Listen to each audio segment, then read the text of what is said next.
Donc, en premier, on va juste commencer avec juste la Bible. C'est quoi la Bible? Donc, la Bible, c'est un recueil de livres. Puis en tout, dans la Bible protestante, il y a 66 livres.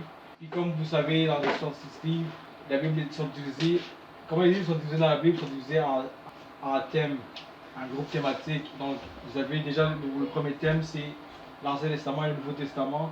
Ensuite de ça, vous avez des livres d'histoire comme la Genèse, l'Exode, Lévitique. Tous ces livres, on va considérer des livres d'histoire parce qu'on enseigne l'histoire d'un peuple et comment ils ont interagi avec Dieu. Ensuite de ça, vous avez des livres poétiques comme Job, Psaume, Proverbes. Il y a aussi des livres prophétiques. Les livres prophétiques, c'est-à-dire c'est des livres que quelqu'un parle pour Dieu ou qui sont des livres qui prédisent l'avenir de façon quand même assez claire. Ensuite, on a aussi des épîtres. Donc ça, c'est les groupes majeurs dans les types majeurs des livres qu'on retrouve dans la Bible. Donc le dernier, c'est des épîtres. Un épître, c'est une lettre écrite par un apôtre. Puis la lettre est envoyée spécifiquement à un groupe de personnes ou à quelqu'un ou à une église.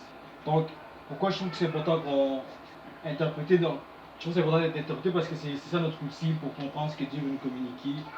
Vu que la parole, tout le monde ici comprend très bien que la parole de Dieu, la Bible, c'est Dieu qui nous parle. Mais interpréter, ça veut dire quoi? Interpréter, ça veut dire donner du sens à quelque chose. Donc, ce qu'on veut faire quand on interprète la Bible, on veut faire en sorte que la Bible, c'est quoi le sens? C'est faire du sens de ce qu'on lit. Donc, c'est pour ça qu'on interprète la Bible. Donc, on interprète pour avoir du sens. C'est ça. Donc, avant de comprendre comment interpréter la Bible, il faut comprendre qu'il y a des mauvaises façons d'interpréter la Bible, et il y a des bonnes façons d'interpréter la Bible. Puis nous, on veut la bonne, c'est sûr. Puis avant d'expliquer pourquoi il y aurait une bonne, on va devoir présenter en premier des faits concernant la Bible. Donc, on va aller dans 1 Corinthiens 14, 33. 1 Corinthiens 14, 33. Celui qui trouve pourra le lire. Ici, ça dit Dieu n'est pas un Dieu de désordre, mais Dieu est un Dieu d'ordre.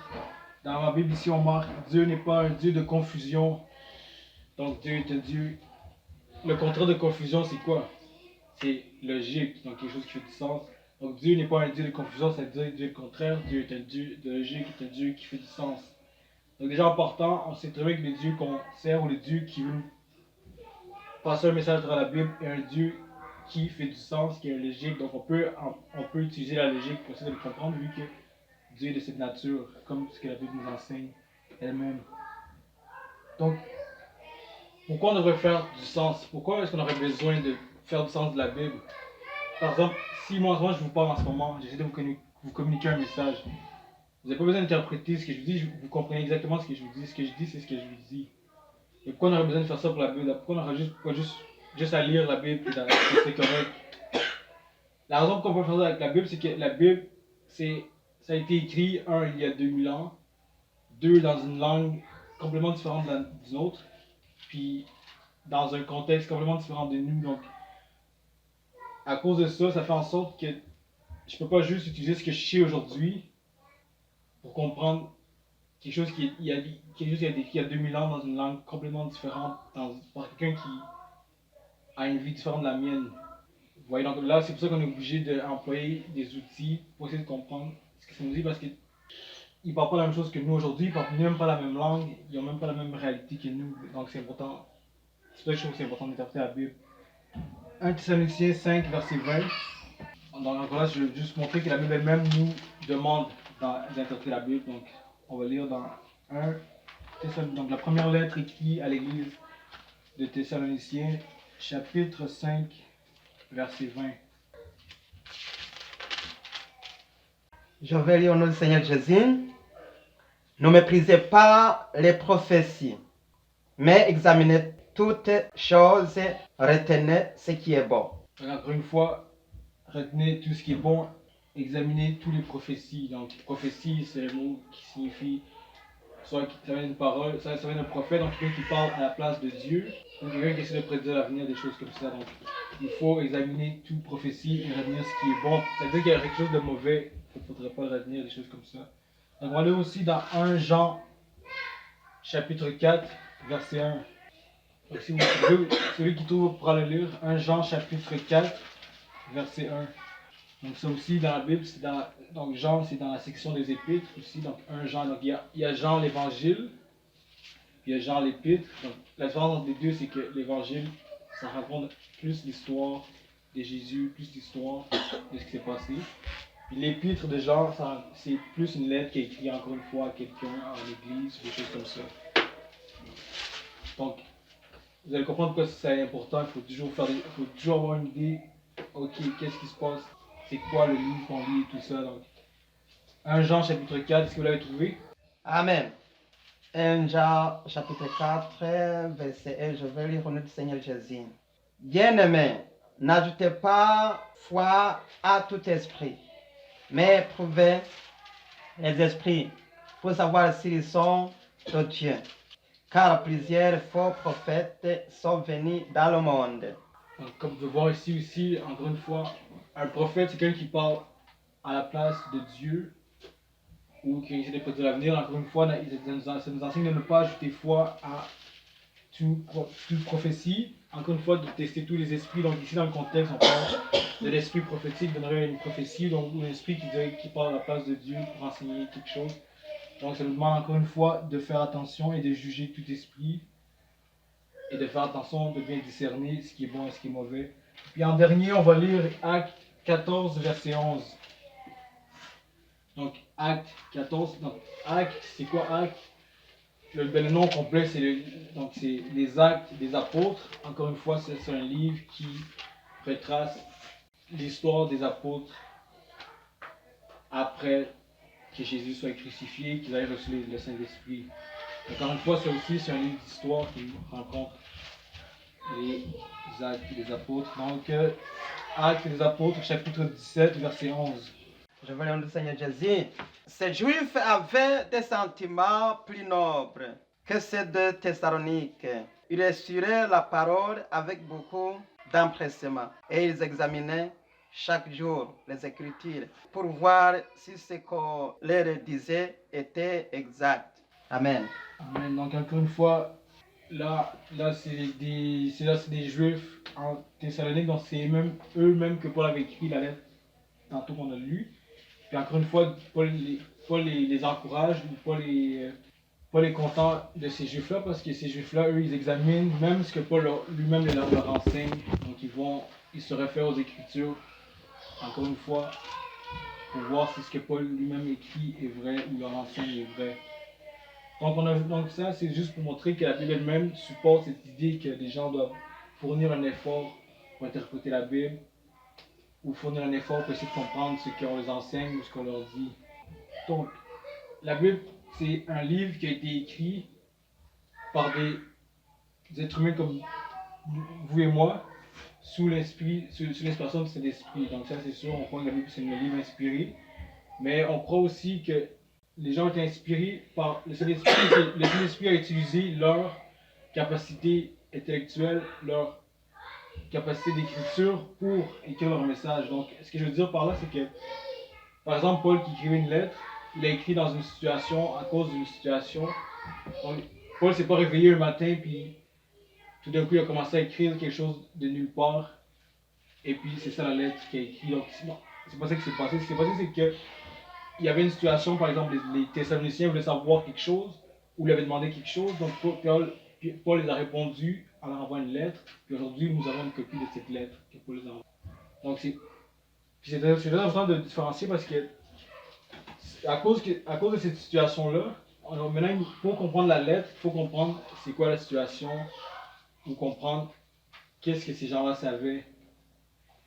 Parce que on a oublié de faire ça parce que la Bible, c'est pas un livre qui est descendu du ciel, puis qu'il n'y avait aucune situation, où il n'y a aucune histoire derrière la Bible, puis tout d'un coup, la Bible est là. Mais il y a eu une histoire, il y a eu des gens qui ont écrit la Bible, ils l'ont écrit pour une raison, et tout. Donc, la majorité de la Bible a été écrite dans des circonstances, dans un contexte, et donc c'est pour ça qu'on doit savoir le contexte de pourquoi ça a été écrit.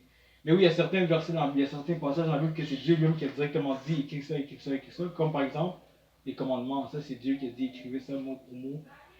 Et ces passages-là sont très minimes comparés aux autres passages qui sont écrits de façon contextuelle. Donc, on doit les prendre en considération le contexte. Donc c'est quoi le contexte?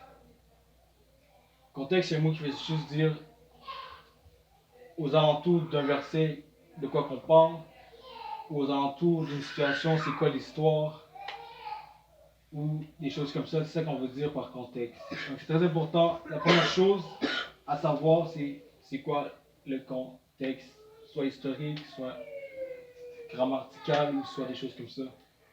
Puis je vais vous donner un exemple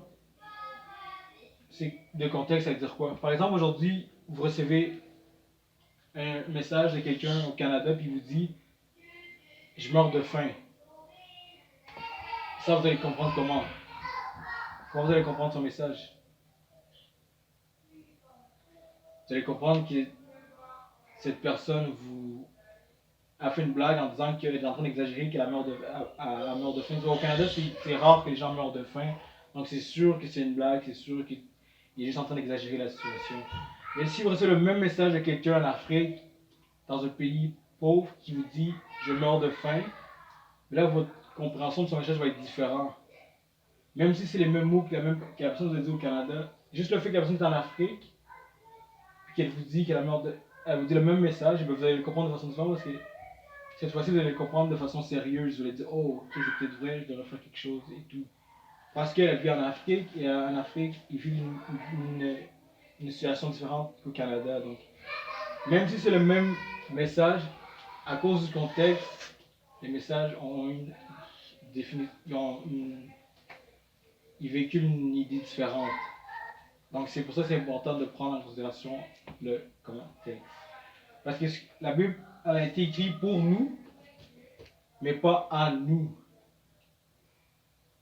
Vous comprenez? Donc, vu que la Bible a été écrite pour nous, donc c'est nous, c'est sûr, on doit la comprendre, mais elle n'a pas été écrite à nous, donc on doit aussi comprendre que si elle n'a pas été écrite à nous, comment les gens l'interprétaient, eux, à qui en premier c'était adressé. Pour comprendre, pour aussi pour prouver mon point, c'est que la Bible, il n'y a pas plusieurs interprétations. Il existe plusieurs interprétations, mais il y a toujours la bonne. Puis nous, on cherche la bonne. Puis pour avoir la bonne, il faut comprendre qu'il faut qu'on ait la même interprétation que les gens en premier à qui, par exemple, la lettre s'adressait ou par exemple, qui l'auteur voulait véhiculer son message en premier. Puis eux, quand ils recevaient leur lettre, ils n'étaient pas obligés d'interpréter ou de faire quoi que ce soit parce qu'eux, ils comprennent, ça s'adresse à eux, c'est dans leur temps. C'est des expressions qu'ils sont habitués à comprendre. Par exemple, nous aujourd'hui, vu que c'est pas des expressions qu'on connaît, ça va être plus dur pour nous, donc nous on va devoir peut-être chercher, ok dans le verset avant ça disait quoi, dans le verset après ça veut dire quoi, c'est quoi le message global qu'il veut dire. Donc le contexte est toujours important, c'est la première chose qu'on va regarder en premier. Ensuite de ça, il y a ce que j'appelle la clarté de l'écriture. Donc la clarté de l'écriture, ça veut dire qu'il y a certains passages dans la Bible qui sont plus clairs que certains sur un sujet, par exemple. Par exemple, si vous voulez apprendre davantage sur Jésus, vous allez lire quelle portion de la Bible? Ça, c'est une question que je vous pose. Si vous voulez apprendre plus sur Jésus, vous allez lire quelle portion de la Bible? Le Nouveau Testament ou l'Ancien Testament? Le Nouveau. Est-ce que le Nouveau est plus clair sur qui est Jésus puis son but que l'Ancien Testament? Donc, un autre point, c'est qu'il faut toujours lire les versets qui sont clairs sur un sujet. Ensuite, pour essayer de comprendre peut-être les versets sombres sur le même sujet, comme par exemple sur l'aspect de Jésus. Donc, mon troisième point que j'aimerais qui nous aiderait à comment interpréter la Bible, ce serait de comparer aussi les versets avec les versets. Donc, quand on compare les versets avec les versets, il y a certains versets qui se ressemblent, il y a certains versets qui se touchent entre eux. Quand on les compare, on va savoir, on aura une meilleure idée de quoi que ça parle. Par exemple, quand on compare, quand on compare un sujet qui parle de Jésus avec d'autres versets, on va avoir une meilleure idée, par exemple, de quoi ça parle. Ou par exemple, je vais vous donner un exemple concret. Dans l'Apocalypse, on parle des bêtes et tout, des monstres, on parle de la bête, par exemple. La bête, donc on nous introduit que la bête, ça ressemble à des animaux, donc ça ressemble à un ours, ça ressemble à un lion et tout ça. Mais si vous remarquez bien, vous pouvez comparer cette bête aux bêtes que Daniel a eues dans ses visions, puis vous allez vous rendre compte que les deux bêtes se ressemblent. Puis le fait que vous comparez ces deux passages bibliques, vous allez comprendre que en les comparant, vous allez comprendre de quoi que ça parle encore mieux, parce que maintenant, c'est pas une coïncidence que le fait que les deux se ressemblent, que les bêtes que Daniel parle et que les bêtes que Jean parle dans l'Apocalypse se ressemblent. Il y a une idée derrière ça, puis ça va peut-être vous aider à comprendre qu'est-ce que c'est la bête dans l'Apocalypse. Encore une fois, vous pouvez aussi utiliser le point que je vous ai dit, où est-ce que peut-être dans la bête dans l'Apocalypse c'est pas trop clair, mais vu que les deux se ressemblent avec la bête dans Daniel, peut-être que dans Daniel c'est plus clair sur c'est quoi les bêtes. Donc, vous allez pouvoir interpréter ce que Jean enseigne en utilisant ce que Daniel avait enseigné quand vous remarquez que les deux se ressemblent. Donc, comparer les Écritures avec les Écritures, ça peut nous aider aussi à mieux comprendre la Bible. Et l'autre point, c'est, bon ça j'ai déjà parlé un peu, c'est la classification des textes. Ou la classification des textes, ça veut dire que la Bible, elle est classifiée de façon... On peut classifier les livres qui se ressemblent dans la Bible. Comme par exemple les évangiles, sont appelés les évangiles parce qu'ils se ressemblent tous. C'est tous des histoires qui racontent l'histoire de Jésus de plusieurs points de vue différents. Donc, l'évangile de Marc raconte l'histoire de Jésus du point de vue de Marc, ou l'évangile de Matthieu raconte l'histoire de Jésus du point de vue de Matthieu. Faut savoir, ça c'est important de savoir des choses comme ça parce que tu sais maintenant qu'est-ce qui se passe dans les deux évangiles, c'est quoi le but, pourquoi il y a deux évangiles maintenant. Et ensuite, il y a les épîtres. Donc, un épître, c'est une lettre écrite à quelqu'un. Donc, on ne peut pas interpréter un évangile de la même façon qu'on peut interpréter un épître parce que les deux sont différents. Les deux, l'auteur utilise dans les évangiles par exemple, l'auteur veut raconter une histoire, tandis dans les épîtres, l'auteur veut expliquer quelque chose. C'est plus ça en général. Donc c'est important de savoir que des choses comme ça sont dans la Bible parce que maintenant que tu sais ça, tu vas pas voir les évangiles de la même façon que tu vois l'épître.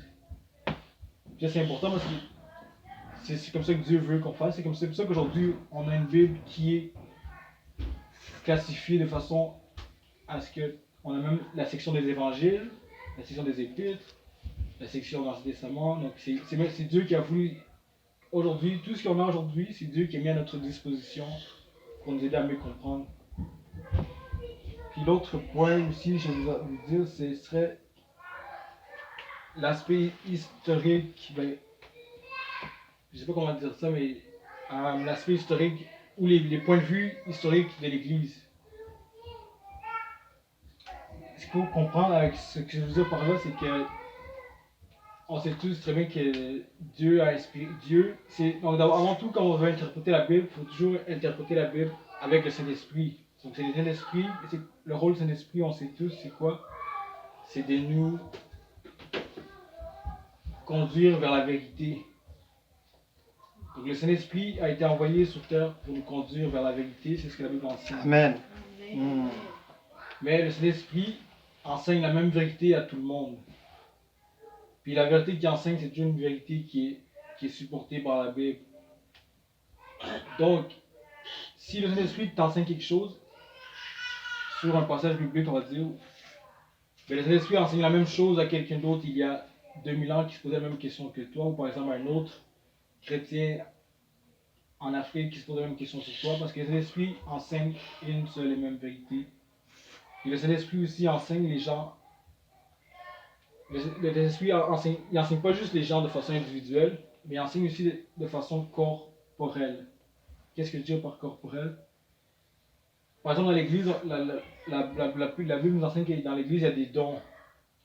Puis que tout le monde dans l'Église, leurs dons se complètent, chacun d'entre eux. Donc, dans une Église, les gens sont complémentaires. Donc quelqu'un a le don d'enseignement, mais quelqu'un d'autre va avoir le don de discernement et tout. Le fait que les deux sont ensemble, c'est l'unité qui, qui pourrait la ramener à une meilleure compréhension. Donc à cause de ça, ça fait en sorte que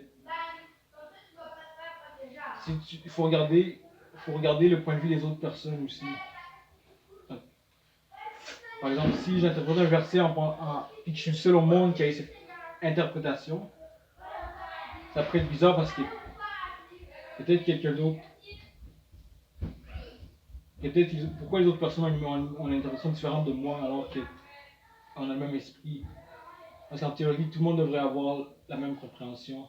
Si il existe une vérité puis il y a un esprit qui enseigne à tout le monde ou qui amène tout le monde vers une vérité. Donc, ce qu'on fait,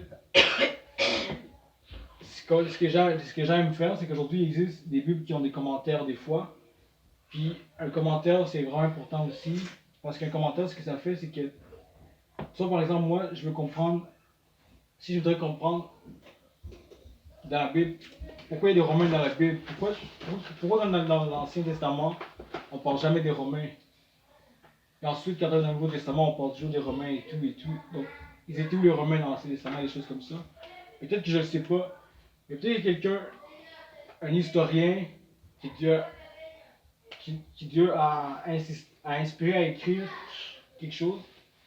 Puis lui, il sait pourquoi il y a des Romains dans la Bible tout d'un coup et tout ça. Donc, c'est pour ça que les commentaires existent aujourd'hui, ou des choses comme ça. Ou est-ce que tu pourrais lire un commentaire d'un chrétien qui, lui, a fait le devoir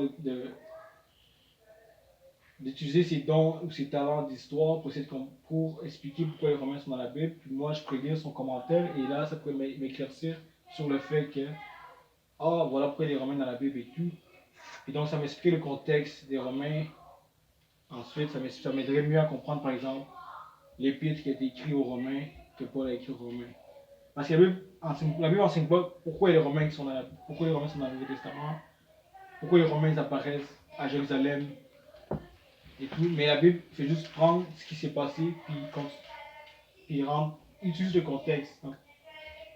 Donc si je veux comprendre, alors que je ne suis pas un historien, parce qu'il faudrait que je devienne un historien pour comprendre pourquoi les Romains sont là et tout, mais là ça serait dur et tout. Mais aujourd'hui, le Saint-Esprit a fait en sorte que on a accès à des commentaires, on a accès à des livres d'histoire, on a accès à des choses comme ça. Donc,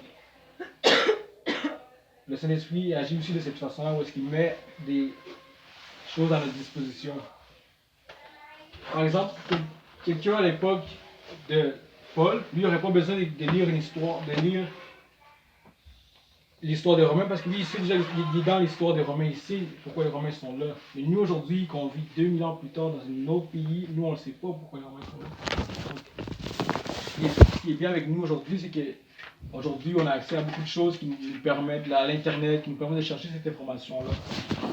Donc, le Saint-Esprit, il parle avec les gens de façon individuelle, il parle aux gens de façon corporale, mais il parle aussi de façon à mettre des choses à leur disposition qui vont les aider à mieux comprendre des contextes, des histoires, des mots. Même par exemple, la Bible qu'on lit aujourd'hui, c'est une Bible qui a été traduite, donc c'est le Saint-Esprit qui a fait en sorte qu'aujourd'hui on a accès à une Bible en français. Parce que sinon ça, on devrait lire une Bible en grec, personne ici qui sait parler grec. Mais le Saint-Esprit a fait en sorte qu'à notre disposition, on a des Bibles qui sont en français. Puis c'est des gens qui ont travaillé dur pour faire en sorte qu'on ait une bonne traduction et tout. Donc encore une fois, il faut aussi regarder ce que les gens des autres époques, les gens d'aujourd'hui pensent, ou regarder ce que les experts de la Bible pensent, parce que le Saint-Esprit les emploie. Le Saint-Esprit utilise ces experts-là pour aider les gens qui sont moins experts. Mais ce qui est important, c'est que il faut qu'on fournisse un effort. Puis c'est vraiment ça la clé pour interpréter la Bible, c'est qu'il faut fournir un effort. Parce que sans ça, vous n'allez pas pouvoir comprendre ce que la Bible enseigne. Puis c'est très important. Le point, si vous avez à retenir quelque chose d'aujourd'hui, c'est vraiment ça, c'est qu'il faut fournir un effort pour essayer de comprendre ce que la Bible veut nous enseigner. Puis c'est pour ça que Jésus a enseigné en parabole. Je ne sais pas si quelqu'un connaît le passage où Jésus parle de parabole, puis il dit, Je pense dans Matthieu 13, 13. On va lire Matthieu 13, 13. Dans Matthieu 13, 13. Avant qu'on lit Matthieu 13, 13, je vais voir si c'est ici. Donc, dans Matthieu 10, on va commencer à partir de Matthieu 10. Donc, le contexte, c'est que Jésus vient de parler de la parabole du semeur. Ensuite, les disciples vont lui demander au verset 10, pourquoi tu parles en parabole? Donc, est-ce que quelqu'un peut lire Matthieu 13, verset 10? Verset 12 nous dit, car à celui que l'on donnera, il sera dans l'abondance, mais à celui qui n'a pas, on enlèvera même ce qu'il a. Je leur parle donc en parabole parce qu'ils voient sans voir et ils entendent sans entendre ni comprendre. Donc, Jésus enseigne en parabole parce que je veux pas que les gens soient juste là pour entendre puis ne pas fournir un effort, mais Jésus ici veut que les gens entendent et fournissent l'effort de vouloir comprendre. Parce qu'une parabole, c'est quoi? Est-ce que quelqu'un aurait une explication? C'est quoi une parabole? Un message caché dans une histoire. Donc on enseigne l'histoire, mais l'histoire est vraiment pas importante. Ce qui est important, c'est le message derrière l'histoire. Donc, quelqu'un qui fait juste entendre, il comprendrait juste l'histoire. Et quelqu'un qui fournit un effort, il comprendrait aussi l'histoire, mais le message qui est derrière l'histoire. Donc c'est pour ça que Jésus parle en parabole, parce qu'il veut que les gens fournissent un effort pour essayer de comprendre ce qu'il enseigne. Parce que quand vous fournissez un effort, ce qui arrive, c'est que lorsqu'on fournit un effort, ça montre qu'on est sincère, qu'on veut comprendre. Si on n'aurait pas fourni d'efforts, si on n'aurait pas fourni d'efforts pour essayer de comprendre la Bible, on n'aurait aucune preuve qu'on veut sincèrement comprendre. Parce qu'on n'aurait pas besoin de fournir un effort, ça serait juste là. Ça serait juste là devant nos yeux et tout, donc il n'y aurait pas de preuve. Mais le fait qu'on fournit un effort, le fait qu'on travaille, là ça montre qu'on est sincère et qu'on veut comprendre. C'est ça. C'est même le même principe que l'adoration. L'adoration, c'est faire des choses, c'est fournir un effort pour essayer d'adorer Dieu. Puis en fournissant l'effort, ça montre on veut plaire à Dieu. C'est pour ça que, par exemple, quand dans l'Ancien Testament, Dieu voulait que les gens l'adorent en sacrifiant un agneau, Dieu voulait pas juste n'importe quel agneau, mais il voulait un agneau qui est pur sans tache. Parce que maintenant, quand tu fournis quelque chose qui est pur sans tache, qui vaut beaucoup, ça montre que tu veux adorer Dieu. Même chose pour aujourd'hui avec la Bible, l'interprétation. Une fois que quand tu fournis un effort, puis que tu fournis cet effort, ça prouve que maintenant tu veux sincèrement comprendre. Donc c'est important. Puis là, l'effort, je vous ai dit, les règles sont comprendre le contexte. Donc le contexte, ça peut être vaste. Ça peut être le contexte historique, le contexte grammatical. Par exemple, je peux vous donner un exemple de contexte grammatical. Donc, grammatical, ça veut dire la façon que les mots sont écrits ou les mots sont utilisés. Dans la Genèse, vous avez tous déjà lu un verset qui dit, par exemple, Abraham a connu Sarah. Right? Qu'est-ce que ça signifie, ça? Donc, toi, tu penses que. Donc, comme tu as dit, ça veut dire qu'il la connaît. Mais en réalité, si tu lis bien, je ne sais pas le verset, je ne sais pas si quelqu'un connaît le verset, mais quand la Bible dit Abraham a connu Sarah, ils ne sont pas en train de dire qu'il la connaît, mais ils sont en train de dire que. Non, non, il a dormi avec Sarah Voilà. pour enfanter Isaac. Exact. Connaît Sarah, c'est une naissance. C'est un mot caché pour parler qu'il se couchait avec Sarah pour avoir l'enfant. Exact.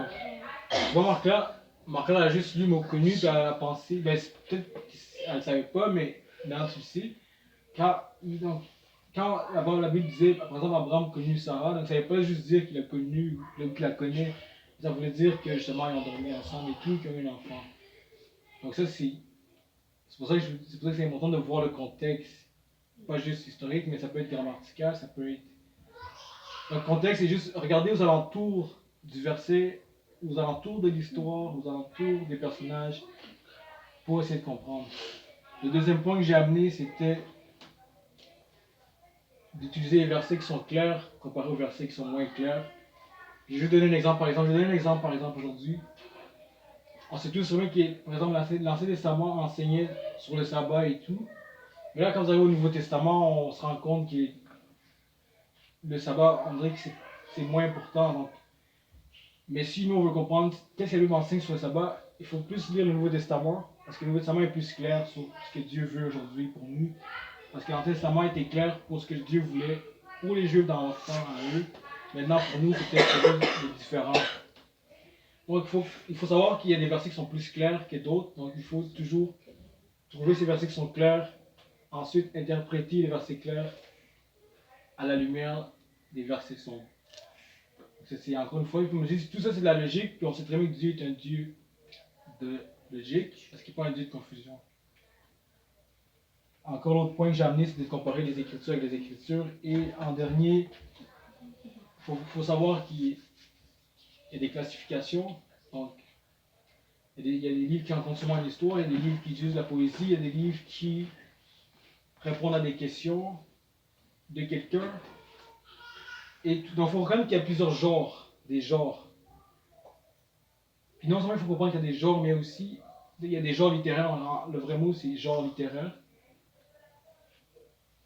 Donc mais ça existe même aujourd'hui. Par exemple, on a des journaux, on a des romans, on a des bandes dessinées.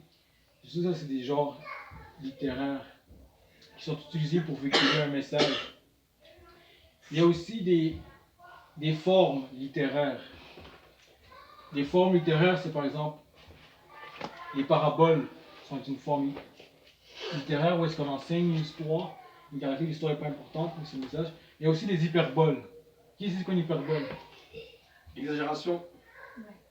Une exagération. Donc est-ce que vous avez je vais vous donner un exemple d'une hyperbole. Donc, on va lire dans un hyperbole, on va lire dans Psaume 119. Psaume 119, verset 136. Oui, Psaume 119, verset 136.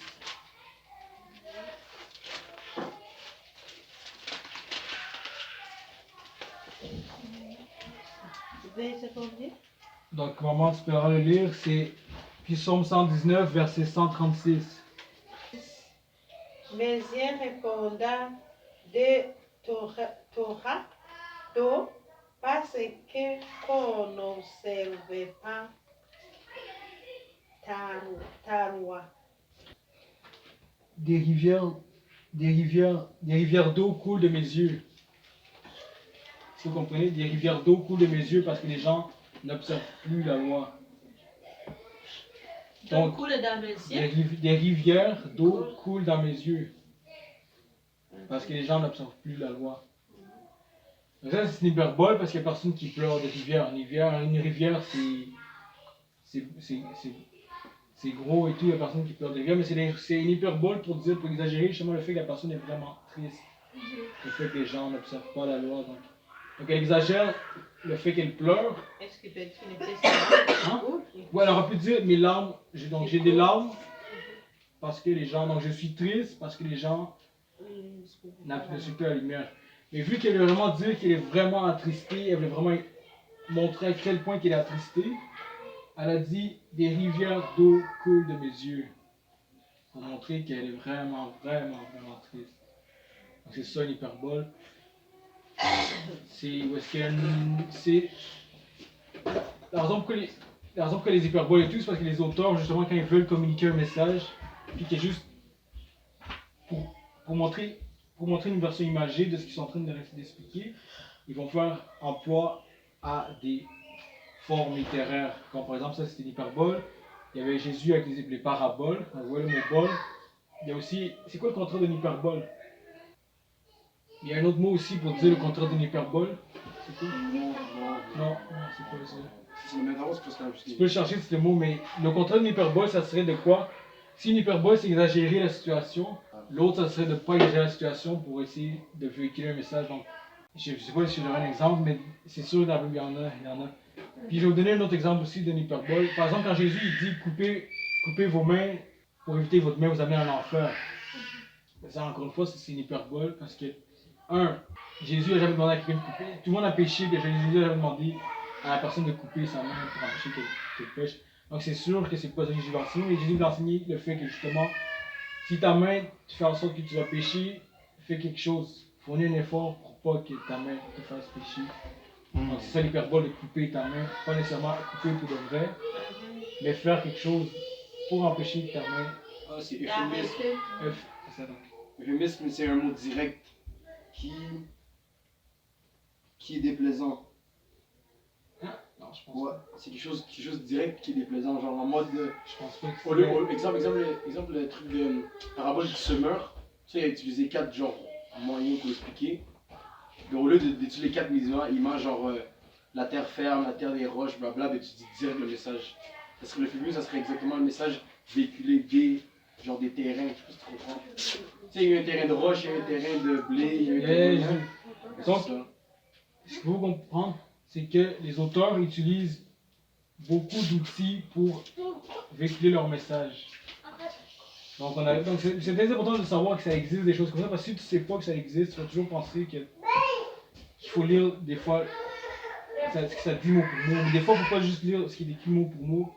Il faut que tu saches qu'il est en train de mettre « Ah, ça c'est une parabole, ah, ça c'est une hyperbole, ah, ça c'est un euphémisme, et tout ça. » C'est important de savoir que des choses comme ça existent parce que. Puis c'est important de savoir que les auteurs de la Bible, ils utilisent ces choses-là pour enseigner leur message. Parce que comme ça, tu vas savoir que Jésus ne parle pas de couper la main de quelqu'un, il parle de fournir un effort et tout. Ou par exemple, les paraboles. C'est pour ça que Jésus il veut qu'on fournisse l'effort. C'est pour ça qu'il enseigne en parabole. C'est très important de savoir qu'il existe des choses qu'on appelle des formes littéraires. Puis, en troisième, le dernier point que j'avais amené, c'était, j'avais appelé,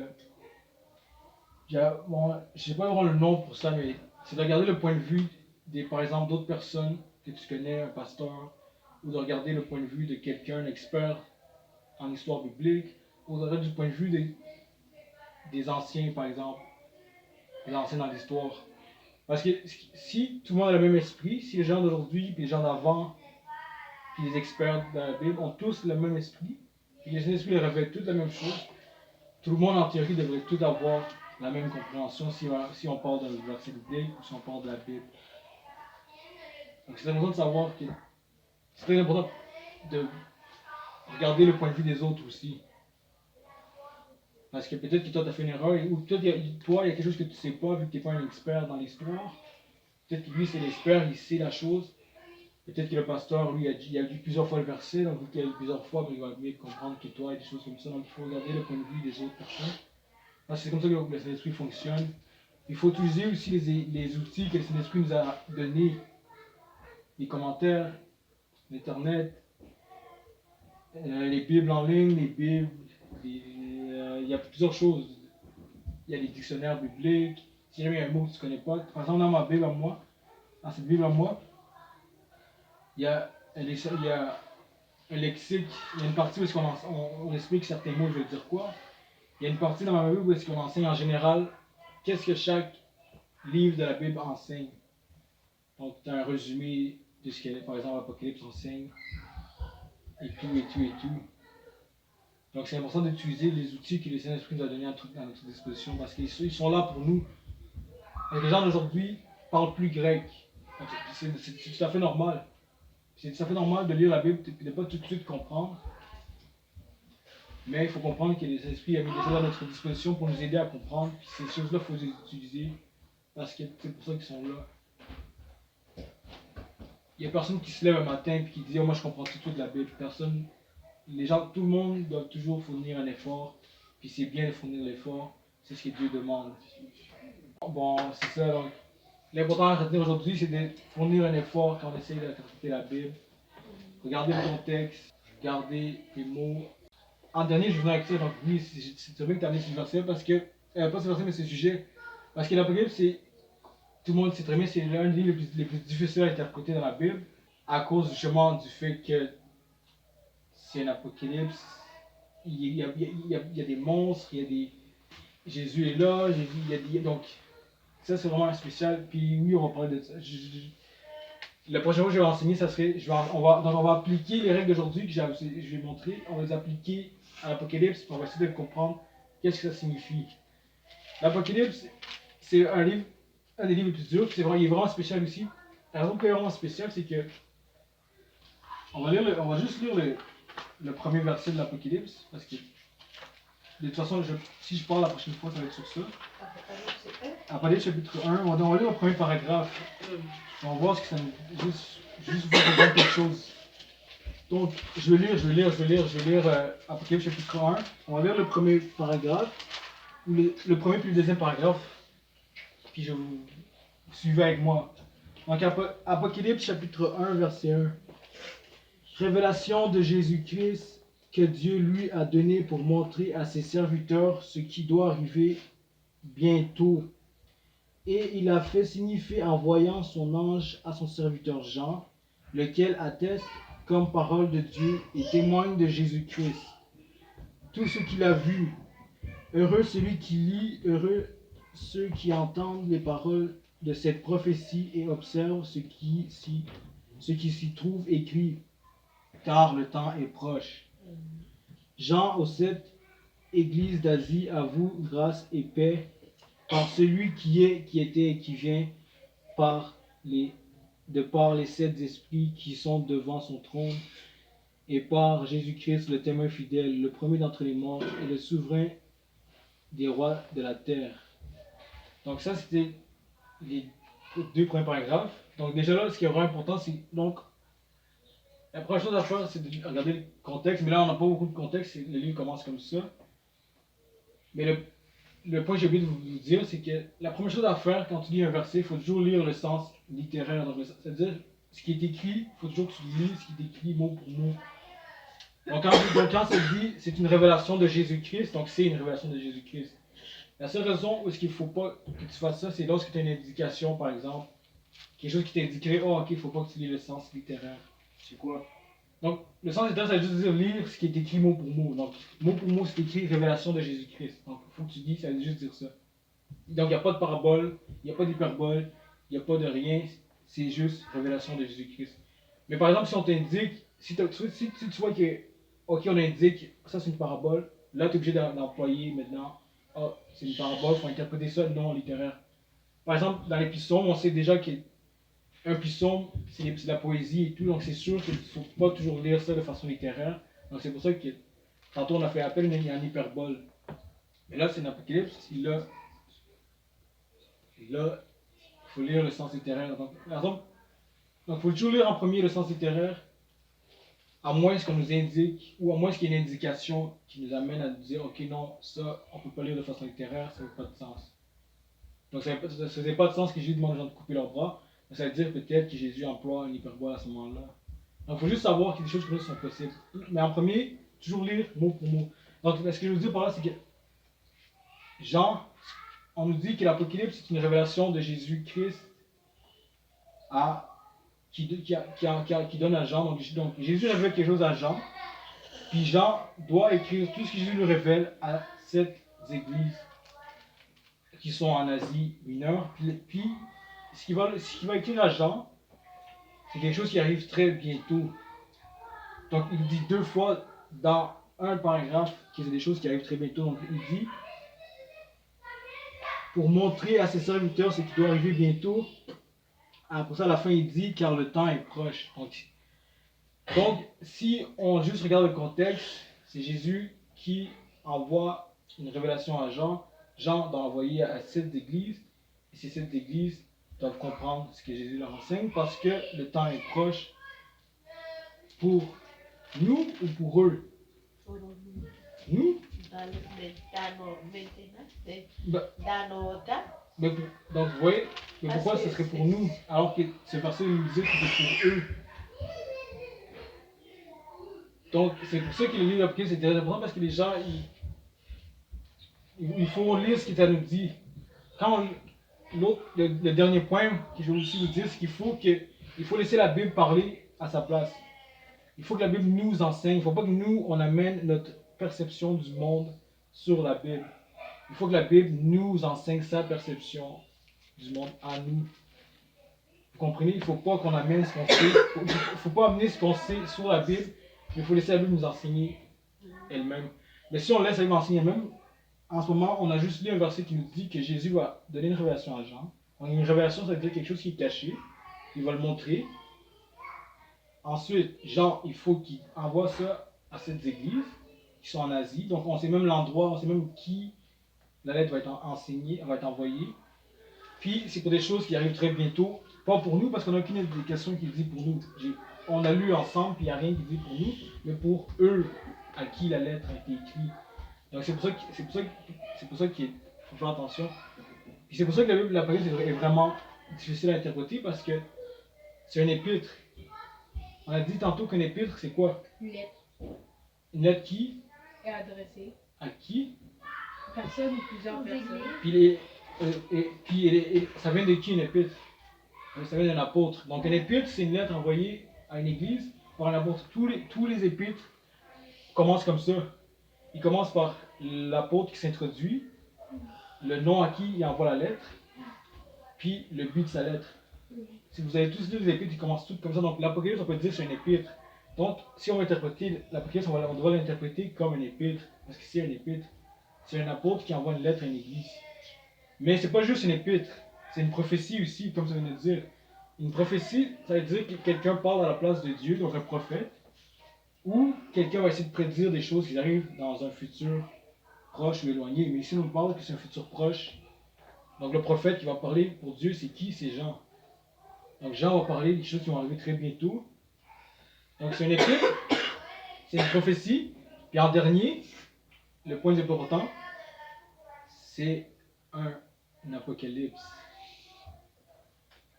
Un apocalypse, c'est un genre littéraire que seulement les Juifs utilisaient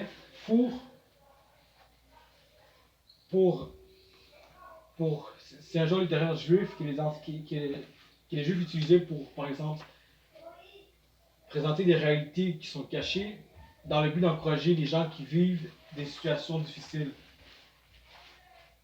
Donc, le livre d'Apocalypse, il y a trois choses en même temps. C'est pour ça que c'est dur. C'est pour ça que c'est dur d'interpréter, parce qu'il faut toujours que tu tiens compte de ces trois choses en même temps. Que c'est une épître envoyée à une église, c'est une prophétie. Donc, il faut interpréter comme des livres prophétiques. Puis en dernier, c'est un apocalypse. Puis je sais qu'en français, le mot apocalypse signifie fin du monde. Mais c'est pas ça que la Bible nous enseigne quand elle parle d'apocalypse. Parce que le mot apocalypse vient du mot apocalypsis en grec, qui signifie révéler quelque chose qui est caché. C'est pour ça qu'en anglais, le mot du livre, c'est pas apocalypse. C'est quoi le mot du livre en anglais? Non. Revelation. C'est Revelation, parce que justement, le vrai titre de cette chose, c'est une révélation. Puis, même que le titre est écrit dans le premier paragraphe qu'on a lu, donc le vrai titre de cette lettre, c'est Révélation de Jésus-Christ, que Dieu l'a donné pour que Jean envoie à ses serviteurs. Ça, c'est le vrai titre. Puis, c'est pour ça que il y a plusieurs gens qui pensent qu'Apocalypse, c'est la fin du monde, parce que le mot Apocalypse en français signifie fin du monde. Mais en grec, le vrai sens du mot, c'était révélation. C'est pour ça qu'en anglais aussi, c'est révélation. Donc, on révèle, le livre donc, va juste simplement nous révéler quelque chose qui est caché pour Jean et pour les autres personnes. Donc, c'est comme ça qu'on emploie les points que je vous ai enseignés. Puis quand on emploie ces points-là, ça va nous aider à mieux comprendre ce que l'Apocalypse veut nous enseigner. Puis, une fois qu'on sait ce que l'Apocalypse signifiait aux gens à qui c'est adressé, puis une fois qu'on sait ce que l'Apocalypse signifie à l'auteur, on va pouvoir savoir qu'est-ce que ça signifie pour nous. Vous comprenez? C'est ça que ça veut dire, que la Bible a été écrite pour nous, mais pas à nous. Il faut d'abord comprendre ce que c'est signifié pour eux, puis ensuite on sait ce que la Bible signifiait pour eux, on va savoir maintenant ce que ça signifie pour nous, puis là on va pouvoir mettre en pratique, s'il y a quelque chose qu'on va mettre en pratique dans nos vies. Et c'est très important de laisser la Bible parler pour elle-même. Donc, si ça s'adresse à quelqu'un, il faut regarder comment la personne l'a compris. Maintenant qu'on sait comment la personne l'a compris, nous on va pouvoir savoir ce que ça signifie pour nous aujourd'hui. Donc, si j'ai la chance, on va aller en détail dans l'Apocalypse. On va comprendre les trois points, les trois genres que l'Apocalypse a, qui est l'épître, révélation l'épître, prophétie, puis apocalypse. Faites des recherches sur apocalypse parce que je pense que c'est la première fois que vous entendez le genre littéraire apocalypse. Moi aussi, quand j'ai entendu ça la première fois de ma vie, je comprenais pas, mais il existe un genre littéraire que les Juifs utilisent, que personne d'autre utilisait. Puis, par exemple, la poésie, même les Français utilisent la poésie. Mais les Français n'utilisent pas des apocalypses. Donc c'est pour ça que c'était bizarre. Mais c'est vraiment de faire ça parce que il existe une histoire qui s'est passée. Il existe quelque chose qui s'est passé, puis on doit comprendre cette chose. On ne peut pas juste interpréter la Bible de notre point de vue, il faut laisser la Bible nous enseigner. Et si on la laisse, on va se rendre compte que justement, il existe plusieurs genres littéraires, donc nous on n'en a pas aujourd'hui, et tout, et tout, et tout. Donc merci pour avoir écouté. Est-ce que vous avez d'autres questions? Bon ben, c'est tout. On va prier pour la parole ensuite. Merci Seigneur pour ce que tu nous as enseigné aujourd'hui. Nous prions que tu nous aides à davantage apprendre sur ce que la parole nous enseigne et nous aider Dieu Père à mieux comprendre la Bible. Aide-nous Seigneur Dieu Père à pouvoir discerner ce qui est bon et ce qui est mauvais. Je te remets la Seigneur entre tes mains, ainsi que Dieu Père, au nom de Jésus. Amen. Amen. Amen.